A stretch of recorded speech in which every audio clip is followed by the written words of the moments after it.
Ghana, un Chinois couronné chef dans un village. Un homme chinois du nom de Sun Qiang a été enrôlé comme chef du développement, Nkosuoen, de Kwahu Abetifi, une ville de la région orientale du Ghana. Le titre Nkosuoen est souvent donné à des noms royaux, qui pourraient être des politiciens ou des touristes engagés dans le développement. À Kwahu Abetifi, ce titre a été conféré à un Chinois, et certains Ghanéens ne sont pas aussi enthousiasmés par cette démarche.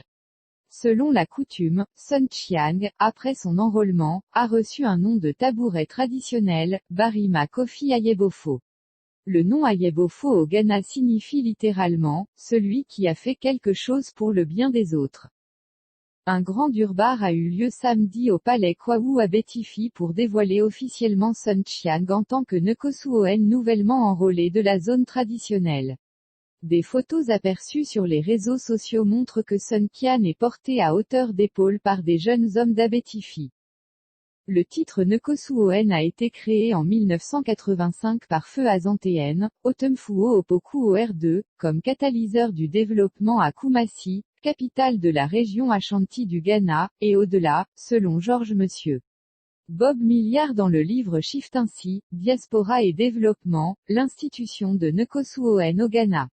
Milliard ajoute que, depuis les années 1990, des centaines d'Afro-Américains et quelques Occidentaux blancs ont été honorés de divers titres royaux.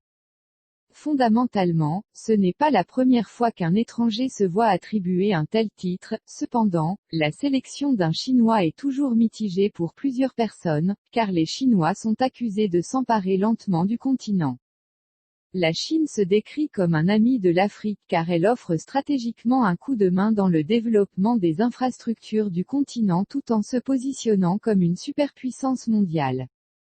Le pays asiatique a gagné le cœur de nombreux dirigeants africains et organismes continentaux avec ses nombreux projets généreux qui ont soulevé des sourcils parmi la communauté internationale et les cyniques qui prétendent que l'intérêt de la Chine pour le continent est de surcharger les pays de dettes pour permettre la néocolonisation.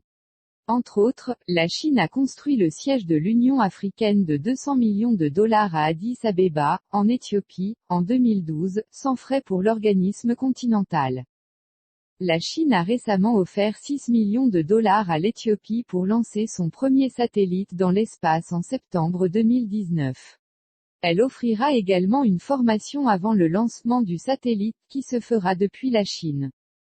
Le Sénégal a ouvert le 6 décembre le plus grand musée de la civilisation noire au monde dans la capitale, Dakar, après 52 ans d'attente faute de financement.